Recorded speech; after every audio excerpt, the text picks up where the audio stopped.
نحمده ونستعينه ونستغفره ونعوذ بالله من شرور أنفسنا ومن سيئات أعمالنا من يهده الله فلا مضل له ومن يضلل فلا هادي له وأشهد أن لا إله إلا الله ولي الصالحين وأشهد أن محمدًا عبده ورسوله وخليله وصفيه نشهد أنه بلغ الرسالة وأدى الأمانة ونصح الأمة ومحى الظلم وكشف الله به الغمة وجاهد في الله حق جهاده حتى أتاه اليقين. اللهم صل وسلم وأنعم على هذا النبي الأمين وعلى آله وأصحابه الغر الميامين وسلم تسليما كثيرا. أما بعد، فيا عباد الله، أوصيكم وأوصي نفسي أولا بتقوى الله جل في علاه، فإن تقوى الله خير زاد ليوم الميعاد. أيها الناس عباد الله، موضوع خطبتنا اليوم بإذن الله جل جلاله سنعيش حول سنة النكاح، تلك السنة العظيمة التي بها تحفظ الدين والنفس والنسل وتستقيم بها البيوت والمجتمعات. أيها الناس عباد الله، بعد هذا ninaihusia nafsi yangu baada ya utangulizi niloutanguliza mbele yenu, enyi waja watukufu wa Allah. Usia wenyewe ni usia wa kumcha Allah subhanahu wa ta'ala, kufuata maamrisho yake, kuacha makatazo yake na kufuata muongozo wa mwelekezaji ambaye ni mtume wetu Muhammadin sallallahu alayhi wasallam. Usia wa kuhusiana uchamungu ndio jambo bora, kwani uchamungu ndio zawadi bora itakayo msimamia mtu kesho yaum al-mi'ad, siku iliyoahidiwa. Hutuba yangu ya leo nitaishi pamoja nanyi kwa anwani inayosema sunnatu an-nikahi, sunna ya ndoa. Tilka sunnatul azima, hiyo ni sunna na ni mwenendo mtukufu mno. Allati biha, kwa sunna hiyo ya ndoa na mtu akaitekeleza ndoa, kwa kufanya hilo tuhfadhu biha din, dini inahifadhika. Lakini sio hilo tu, wan nafsu, nafsi inahifadhika. Haikuishia hapo, wan naslu, na kizazi kinahifadhika kutokana na mwenendo huu, mwenendo wa mitume wote. Allah subhanahu wa ta'ala amewatuma na kuwaleta mitume katika mgongo wa ardhi, na katika umri wao aliwajalia kuwa na wake, lakini vile vile walipata kizazi, watoto. Hatimaye vizazi vile vimeenda mpaka tukazaliwa na sisi. Ayuha nasu ibadallah, watukufu wa Islam, sunna ambayo dini inahifadhika kwa sunna hiyo, nafsi inahifadhika kwa sunna hiyo, jamii na kizazi kinahifadhika kwa sunna hiyo, sio jambo la kulifumbia macho, sio jambo la kuwaacha vijana peke yao kwamba watafanya maamuzi wenyewe, bali wasaidiwe kwa mawazo, fikra, uwezo wa kuelekea huko, bali washauriwe na wasimamiwe, waone kwamba jambo hilo sio la anasa. Sunna ya ndoa sio anasa. Sunna ya ndoa ni wajibu katika Uislamu, kwa sababu kwa wajibu huo dini inapata heshima, wewe mwenyewe nafsi yako inapata heshima, lakini kizazi chako kinapata heshima. Kwa hiyo tunazungumzia jambo adhim, jambo kubwa, jambo ambalo leo tumelisahau mno kulizungumzia, na kwa kusahau kwetu kulizungumzia, vijana umri wao unaenda hawaoi, ukimuuliza hana jibu.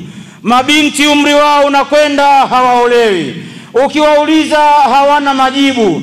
Sasa majibu yanatoka kwenye kitabu Allah na sunnati nabii sallallahu alaihi wasallam. Hapo ndipo penye majibu sahihi. Ndugu zangu katika imani, an-nikahu fil islami ibada, ndoa kwenye Uislamu ni ibada na sio ada. Ndoa sio desturi, kwamba unajua katika mila zetu kijana wa kike kuolewa sio muhimu, katika desturi zetu kijana wa kiume kuoa sio muhimu. Anaweza tu kwenda kumtorosha binti wa watu, akakaa naye wiki 2-3, alafu akaja kwa mzazi kuja kujitambulisha, wakaja na kitenge cha shangazi na blanketi ya babu na bakora ya mjomba, kwamba tayari ndio jambo limeshakuwa ndoa.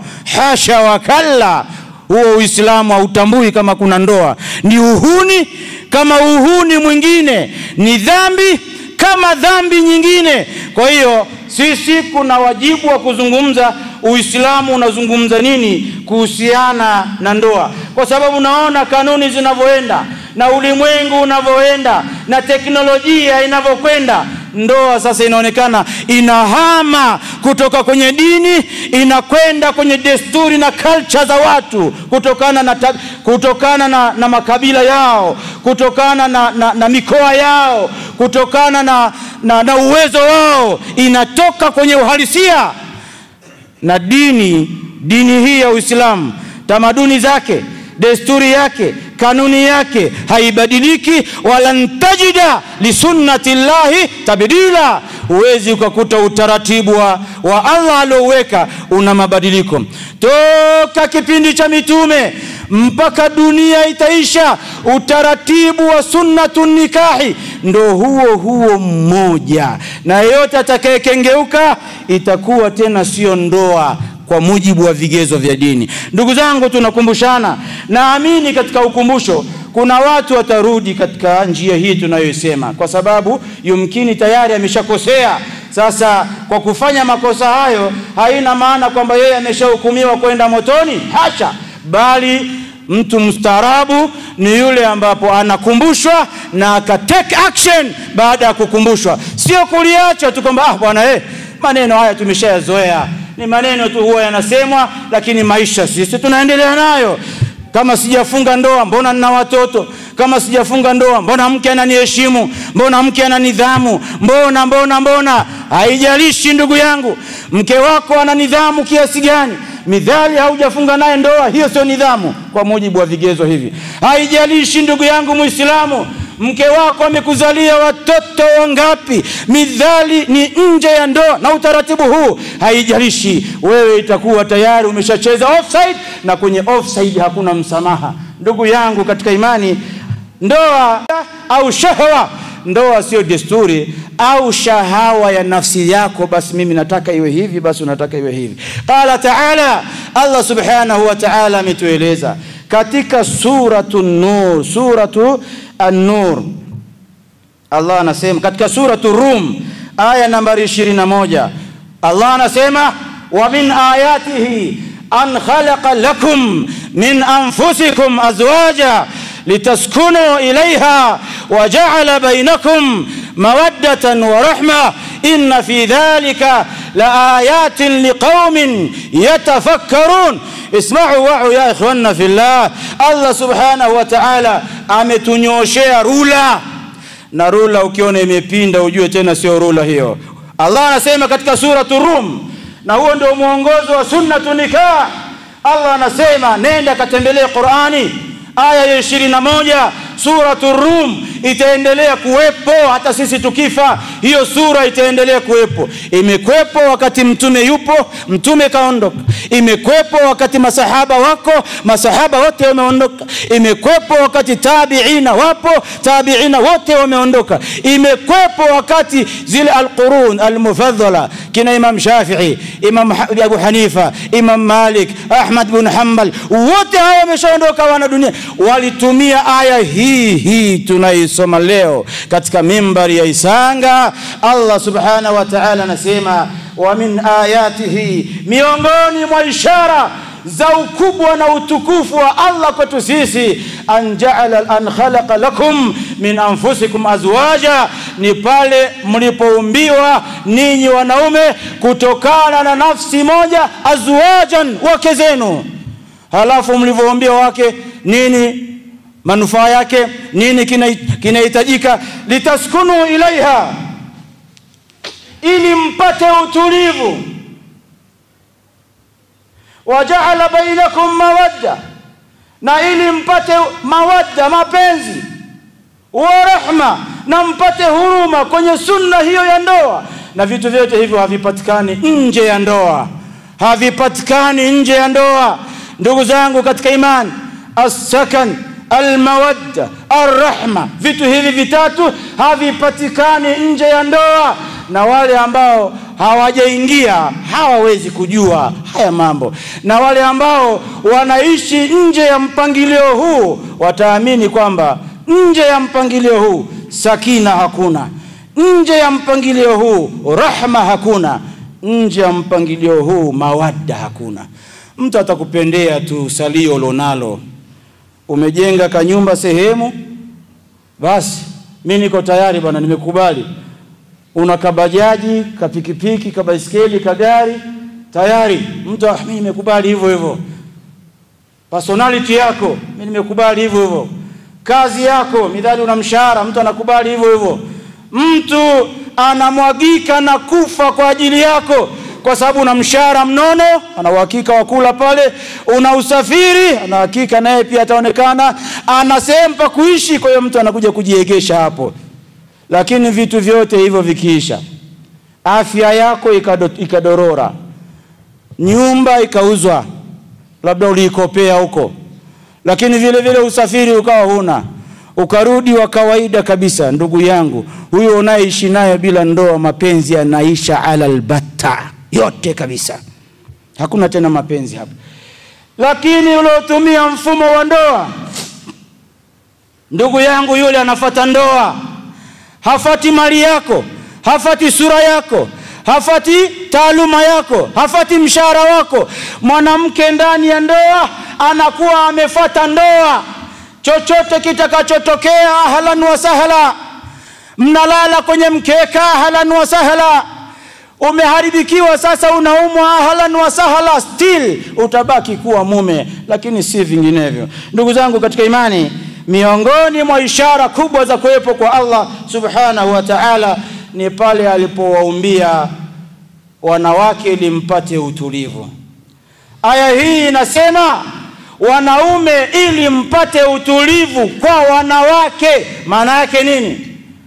Mwanamke ndio anayemiliki utulivu, mwanaume hana utulivu. Ili kupea utulivu wa mwanamke, hawezi kujituliza mwenyewe, na ukapero wa mwanaume kukosa mwanamke, yeye aslan, yeye siku zote ni mtu wa papara mpaka apate kutulizwa na huyu mwenye utulivu. Allah akasema utulivu alioumbiwa mwanamke basi amuambukize huyu ambaye hajaumbiwa naye ambaye ni mwanaume, ili wapate mawadda, rahma na sakina, na wapate kizazi watakachoweza kukisimamia. Ndugu zangu katika imani, ndoa ni sunna kubwa sana, na kwa sunna hiyo tuweze kuwafahamisha vijana wetu na tuweze kuwafahamisha wale ambao wanasema hapana, mimi ndoa haina haja.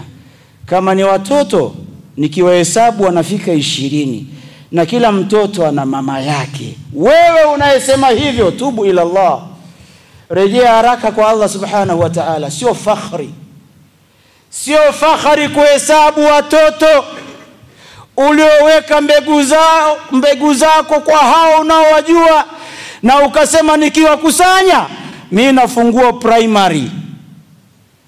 Tayib, inawezekana ukafungua primary, lakini hiyo primary kwa Allah subhanahu wa ta'ala utakwenda motoni kama hautotubia.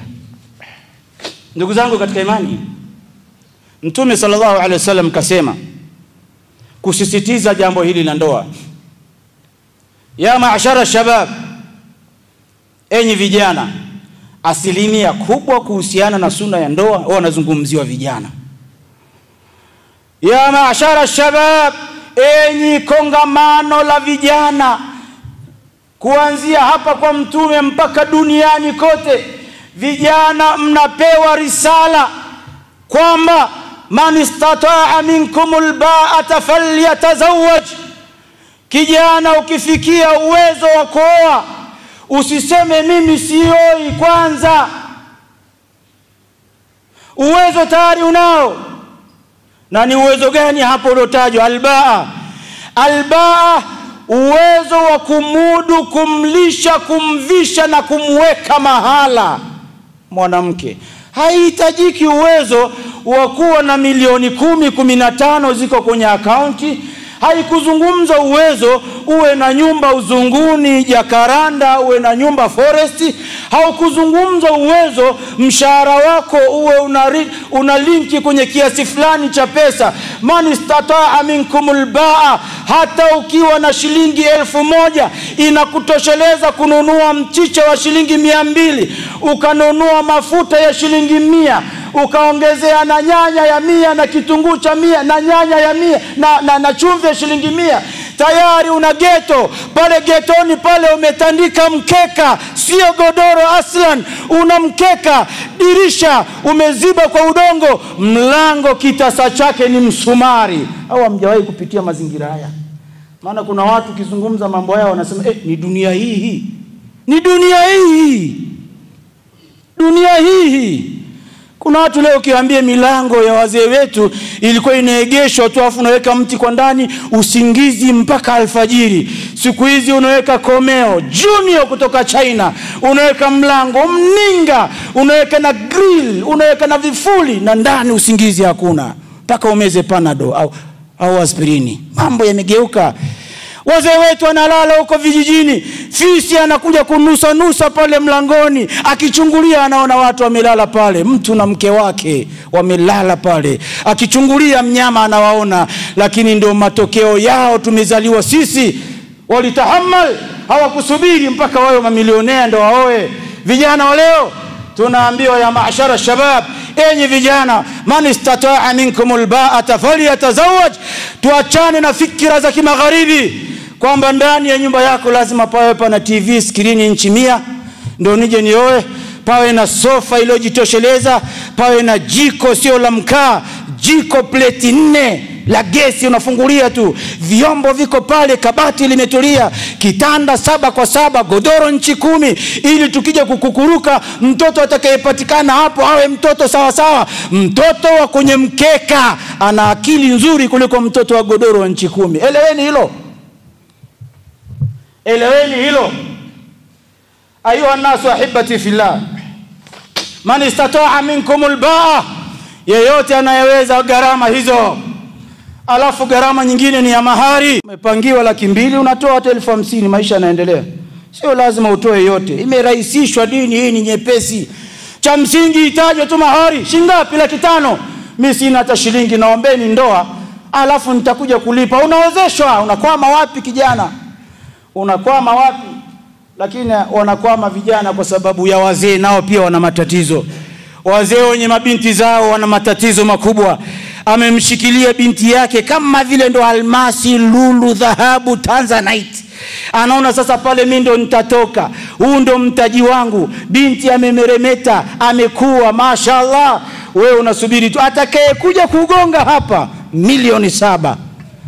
Ndugu yangu, nyanya itakuozea. Mzee mwenzangu, nyanya itakuozea. Binti akifika umri wa kuolewa, usisubiri hizo 7,000,000 mzee. Kama ukuzipata wewe kwa akili yako na ujanja wako 7,000,000, usitegemee uje utoboe maisha kupitia binti yako eti mahari upewe wewe ndo uendeleze maisha. Kwanza kama hiyo mahari hata sio ya kwako. Wazee tunajitiaga tu kimbele mbele. Mimi mwenyewe si mzee. Tunajitiaga tu kimbele mbele kwa mahari kwa mujibu wa uzuri wa binti yangu. Nilimsomesha Nursery International, Primary International, alienda A-Level International. Kwa hiyo nikikokotoa gharama alizomsomesha almost milioni kama 200 hivi. Huyu jamaa atakayekuja hapa lazima arudishe gharama angalau nusu ya hizo. Mzee, akija mtu 20,000 mpe binti yako. Akija mtu 10,000 mpe binti yako. Ndoa ni bora kuliko hiyo 10,000. Ndoa ni bora kuliko milioni utakayechukua. Ndoa ni bora kuliko gari utakayohongwa. Fanyeni mambo yawe mepesi. Mtume sallallahu alaihi wasallam asema aktharuhunna baraka, aisaruhunna muna, aktharuhunna baraka. Ndoa yenye gharama ndogo, ndoa ambayo yenye gharama ndogo, mahari ndogo. Watu hawana mambo sijui kumbi milioni 10, unatafuta watu wa buffet huko milioni 20, watu wanachona suti sijui kwa ajili ya nini. Ndoa yenye mahari mzee ndogo. Kanzu mwenyewe hata usipoipiga kanzu bwana harusi ukaja ukaozeshwa, bi harusi hata akatoka na kitenge na kanga ya shilingi 15,000 pale Mwanjerwa akajisitiri, mke wako huyo. Leo gauni linalovalishwa bi harusi linakodiwa mpaka milioni 2-3.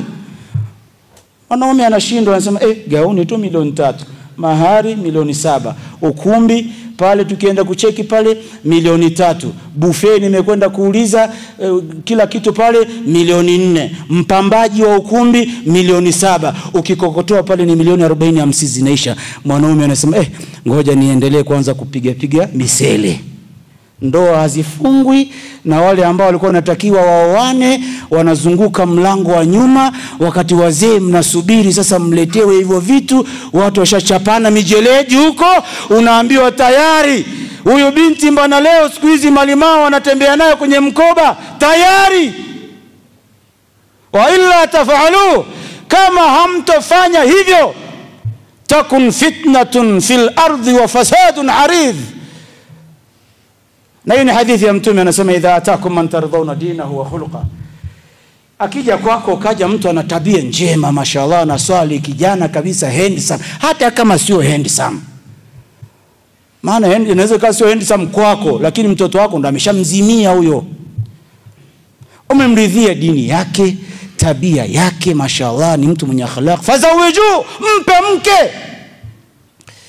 Wa illa tafa'alu, kama hutofanya hivyo, huyo mtoto elewa kwamba tayari wameshakutana somewhere na huyo kijana, na chanzo cha kukutana kwao wameanza tu hivi simu, mara nitumie picha, mara amemwona kwenye Facebook, watu tayari wameshayajenga mpaka wanafika kwako wewe una habari. Kama watu tayari wameshaishi hata siku 2 wanakuja kukuchora tu, wewe mzee wewe acha kumngangania binti yako. Hatusemi umtoe tu alimradi umtoe, angalia vigezo na masharti, dini ya huyo kijana, tabia ya huyo kijana, akhlaq zake kwenye jamii. Ukimaliza mnaanza kubageni. Sasa wewe una shilingi ngapi katika mahari?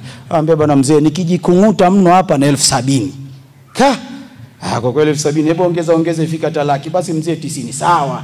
Mimi ninachotaka niweze kukuozesha binti yangu, mkatafute maisha. Huu ndio Uislamu umerahisisha, umesimplify jambo la nikah, kwamba ni jambo ambalo kijana leo wa miaka 25 kwenda 30 kwenda 35, na wengi wamejaa hawana wake wala hana mpango wa kuoa, kwa sababu vizingiti anavyokutana navyo amenyoosha mkono.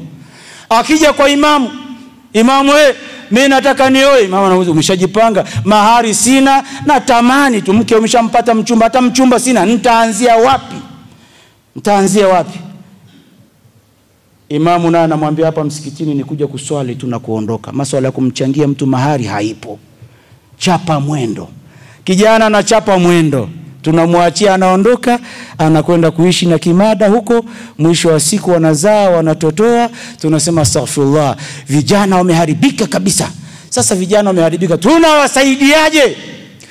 Sisi kama wazazi tunawasaidiaje hawa vijana kwa kuwepesisha hizi ndoa, vijana waoe? Tunawasaidiaje vijana wanahangaika kwa uchumi kutafuta usiku na mchana, hawafikii lengo la ile mahari inayotakiwa? Tunawasaidiaje kwa kuwasaidia angalau kwa kuwapa hizo mahari? Kijana una kazi, mimi ni bodaboda. Unaweza kumudu mke? Umepanga? Nimepanga. Shida yako nini? Nimepangiwa mahari 900. Hiyo ndio inayenisumbua. Mwaka wangapi? Mwaka wa 3. Jamani, sasa huyo mtu anaacho miaka 3 kwa sababu ya 900. Tuko wapi sisi wazazi? Tuko wapi sisi waumini? Mbona tunawasaidia watu kwenda hija, ukawalipia a lot of money, anaenda hija mtu? Kwa nini tusiwalipie vijana wetu wanaotaka kuoa wamekwama? 700,000, 800,000, 900,000. Wako wengi tu hawa. Kuanzia leo waliosikia hutuba hii, wazazi wenye mabinti zao, rahisisheni gharama za ndoa, vijana waje waoe. Jamii inaishi katika ndoa, jamii hiyo Allah anabariki nyumba hizo, anabariki mitaa hiyo, anabariki mikoa hiyo, anabariki nchi hizo, kwa sababu watu wamesimama kwenye misingi ya ndoa. Jamii yoyote watu hawaoani, hakuna mpango wa kuoa, hiyo jamii Allah anaondoa baraka, anaondoa huruma, anaondoa mapenzi, anaondoa riziki, anaondoa kila kitu chake cha kheri, mnabaki na makapi. أقول ما سمعتم وأستغفر الله لي ولكم ولسائر المسلمين والمسلمات فاستغفروه إنه هو الغفور الرحيم وهو البر الكريم. ادعوا الله وأنتم موقنون بالإجابة. الحمد لله وحده والصلاة والسلام على من لا نبي بعده وبعد. يا معشر الشباب، إني vijana، man istata'a minkumul ba'ata falyatazawwaj. Tumeshaizungumzia uwezo ni upi, basi na afanye hivyo. Fa innahu aghadhu lilbasar wa ahsan lilfarji. Ukioa tayari umeshapata antivirus ya wewe kujikinga, tupu yako itasalimika. Lakini sio hilo tu, macho yako yatasitirika pia. Yani macho yako hayatakuwa peku kutazama wake za watu na watoto wa watu kwa matamanio. Ukishaoa tayari unajua mimi wa kwangu yupo, ya nini kuwatazama hawa? Maana yake nini?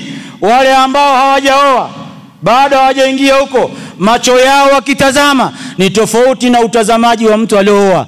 Ambaye hajaoa akitazama, anatazama in deep, paka ndani kabisa. Lakini ambaye ameoa anatazama juu tu. Yule ni mwanamke, amekatisha njia, ni sawa sawa tu na mke wangu. Ndio tofauti ya macho. Kwa hiyo ndugu zangu, macho ni haya yanaonekana, lakini macho ya mtu aliyooa na macho ya mtu ambaye hajaoa hayawezi yakawa sawa. Macho ya mtu ambaye hajaoa, macho yake yako uchi. Kwa hiyo lazima tuyavalishe kwa ndoa, ili macho yake yavalishwe ghilaf. Ghilaf maana yake yavalishwe pazia. Nikisema hivyo, nawapa hamasa wale vijana wenzangu ambao wanaendelea kuvuta kwa kuona kwamba maziwa anakunywa, ya nini kufuga ng'ombe? Kwa kuona kwamba mayai anakula, ya nini kufuga kuku? Kauli hizi ni kauli za kihuni, sio kauli za Kiislamu. Eti maana yake zina na zini mke wa nini? Kwani tendo si lile? Maneno ya kihuni hayo. Zina na ndoa haviwezi vikawa sawa, na tulielewe hilo, na hiyo ndo dini.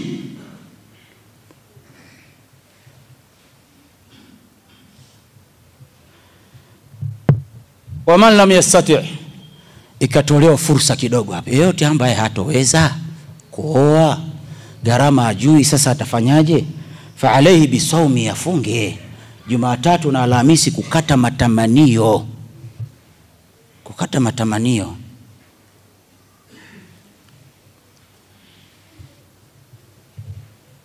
Wa fi hadha hathun sarihun, katika hadithi hii tunahimizwa uhimizo uliokuwa wazi kabisa ala zawaji liman qadara alayhi, kuoa kwa mwenye uwezo. Wa tahdhiran, na ni onyo min ta'khirihi bila udhurin, kuchelewesha kuoa au kuolewa pasi na udhuru wa kisheria. Ibadallah, hikami nikah. Nisome hikima za ndoa haraka haraka kulingana na muda umekwenda, niziainishe tu haraka haraka zimetajwa hapa na mimi niwatajie, ili uenda tukiondoka niweze kubadilika mimi, lakini pia ubadilike na wewe. Tahsinul farj wa ghadhul basar. Ndoa kazi yake kubwa ni kuhifadhi tupu yako isikaguliwe na kila mtu, kuwe kuna mtu maalum, lakini pia kuhifadhi macho, wasiyanatul mujtama, na kujenga misingi ya jamii iliyostaarabika. Hiyo ndio hikma ya ndoa. Lakini hikma ya pili, takwinul usra as-salihah, kujenga familia bora, familia ambayo inasema huyu ndo baba yangu, huyu ndo mama yangu, haijalishi ni tajiri au maskini. Takwin al-usratu salihah. Na hii Mtume sallallahu alaihi wasallam asema tazawwajul waluda alwaduda fa inni ubahi bikum al-umama yawm al-qiyamah. Ndoa ndio inaleta ustaarabu kwenye jamii. Jambo la tatu, as-sakinatu wal-istiqraru nafsi, utulivu wa nafsi unahitajika kwenye ndoa. Fazawaju ilajun, ndoa ni tiba lilwihdati walqalaq, ndoa ni tiba kwa mtu mwenye wasiwasi na upweke. Ndoa ni tiba. Ewe ambaye kijana ni mpweke, maana yake una stress za kutosha, hizo stress ili ziondoke, weka mke ndani, stress zote zitaondoka. Lakini sio kila mwanamke anaondoa stress, kuna wengine wanazidisha stress. La ilaha illa Allah Muhammad Rasulullah. Usije ukasema mimi naingia kichwa. Na maana kwenye ndoa ufanye utafiti wa kina, ujiridhishe, hapa ninapoingia stress zitaongezeka au zitaisha. Tunataka stress zetu ziishe, maana tunazo za kutosha, na ndoa ni ilajun kwa yule mwenye upweke na kwa yule mwenye nafsi wasiwasi yake saa zote nafsi. Ukitaka utulivu wewe, ndoa tu. Ndugu zangu katika imani, jambo la 4, takwinul akhlaq, kujenga tabia katika jamii. Idh yataallamu zawjan as-sabr, mke na mume ndio wanaojenga ile concept ya subira. Unaipata wapi subira? Hakuna kukuudhi. Unapata wapi subira? Hakuna kumsamehe. Kwenye ndoa ndio hasa kwamba ukikamilisha ndoa, anasema wa man tazawwaja faqad hafidha shatra dini falyattaqillaha fi shatr al-akhir. Anayoa amekamilisha nusu ya dini, iliyobaki nusu apambane nayo sasa kwenye swala, funga. Lakini maudhi yaliyopo kwenye ndoa, alafu ukasubiri, alafu ukavumilia, wewe tayari umetoboa, unaenda zako peponi huyo. Kwa hiyo wewe unayetaka kuoa, usije ukadhani ndoa ni utelezi tu, una slide kwenda peponi shwa. Ndugu yangu, unaweza kujikuta una slide umetokea motoni. Allah tunusuru, Allah tustiri ya Rabbi. Kuna bwana moja anakota msikitini hapa, anavuta tasbih saa 5 usiku. Vipi kulikoni? Anasema nyumba ya moto. Anasema raha ni 2%, karaha 98%. Na ndoa nyingi ndo ziko hivyo. Wala tunamuomba angalau raha iwe 98%, karaha 2%, tuweze kuvuta subira katika mazingira hayo. Jambo la mwisho kulisisitiza, min sunanin nikahi wa adabi husn al-ikhtiyar. Lazima uchague nani atakuwa mama watoto wako, nani unataka awe baba wa watoto wako. Chagua. Na hii imeelezwa na Mtume sallallahu alaihi wasallam, tunkahul mar'atu li 4, anaolewa mwanamke kwa sifa 4, miongoni mwa hizo 4 lidiniha, kwa dini yake. Fadhfar bidhati dini taribat yadak, chagua mwanamke mwenye dini, utatoboa naye. Kiswahili cha leo Lakini ukienda tu mkuku umeangalia reception, uzuri na ghasia nyingine, kwao kuna mali uko masharifu, watakusumbua. Kesi zitajaa hapa msikitini. hukuchagua dini, umechagua uzuri. Hii ni angalizo limetolewa na Mtume sallallahu alaihi wasallam. Jambo la pili ambalo linarahisisha mambo yetu ya ndoa, taysirul muhur wajtinabul israf. Ndio yale tulizozungumzia. Mahari iwe cheap my friend. Tena muachie binti mwenyewe apange. Mimi mahari yangu pete tu. Wallahi bil hakika katika watu waliooa kwa raha naweza nikasema na mimi pia nimo. Tena walilahi alhamdu wal minna, nina serikali mbili. Wabil mithali yatadhihu almaqal. Huwezi ukawa shekhe imamu unaswalisha watu na mke mmoja. Mimi na wake wawili. Najipigia mfano mimi, lakini usiige. Nakwambia kabisa, tuna aya zetu na hadithi zetu tunapojifichia na adhkari zile ambazo zinalainisha baadhi ya mambo. Wewe huna. Na kama unataka kuingia huko lazima uje upate semina ya hali ya juu. Ukiingia mkenge usije ukatuletea kesi bwana, mimi tayari ndo kama hivyo. Juu unajua sufuria ya ubwabwa ilivyo. Sufuria ya ubwabwa chini moto na juu pia inawekewa moto. Alafu ndio ubwabwa mwenyewe. Sasa mke wa kwanza mahari yako shilingi ngapi? Mimi msafu tu, nikamnunulia msafu ni ndoe na mwaka wa 25 kwa mahari ya msafu. Mke wa pili mimi mahari yangu mimi msafu na pete, nikamnunulia msafu, nikamnunulia na pete, ndoe na mwaka wa 10, ndoa ya pili. Na watoto tunao. Sasa njoo iga. Usione vyaelea. Kuna aya zingine tuje tuwafundishe. Nazo kesi za watu wenye wake zaidi ya mmoja, na mimi ndo mwenyekiti wao, tunazihukumu na tunazitatua na tunazimaliza ndani kwa ndani. Sasa wewe ambaye kesi yako ni ya mke mmoja, huo tunaichukulia simple tu, kwa sababu mitihani anayepata mtu mwenye wake wawili haiwezi kalingana na mtihani anayepata mtu mwenye mke mmoja. Lakini kwenye mtihani kinachotakiwa ni subira na ustahimilivu ili tuende peponi. Na watakia kila la kheri wale wenye mke mmoja, wasubiri kwa mke wao mmoja, waishi maisha mema. Wale wenye wake wawili waendelee kupambana na hali zao, wasubiri katika hizo hali hizo. Wale ambao hawana wake na wamebaki humo, hakuna kubaki humo. Gari ili liende mbele, weka namba D. Gari siku hizi automatic. Weka D itaenda mbele. Weka R naenda reverse, lakini ukiweka N maana yake unakuwa neutral, haueleweki unaenda mbele au unaenda nyuma. إن الله وملائكته يصلون على النبي يا أيها الذين آمنوا صلوا عليه وسلموا تسليما. اللهم صل على محمد وعلى آل محمد كما صليت على إبراهيم وعلى آل إبراهيم كما باركت على إبراهيم وعلى آل إبراهيم في العالمين إنك حميد مجيد. اللهم ارض عن الخلفاء الراشدين منهم أبو بكر وعمر وعثمان وعلي وعن بقية صحابة رسول الله صلى الله عليه وسلم. اللهم أعز الإسلام والمسلمين وأذل الشرك والمشركين ونكس أعداء دين واختم لنا بخير منك يا رحمن الراحمين.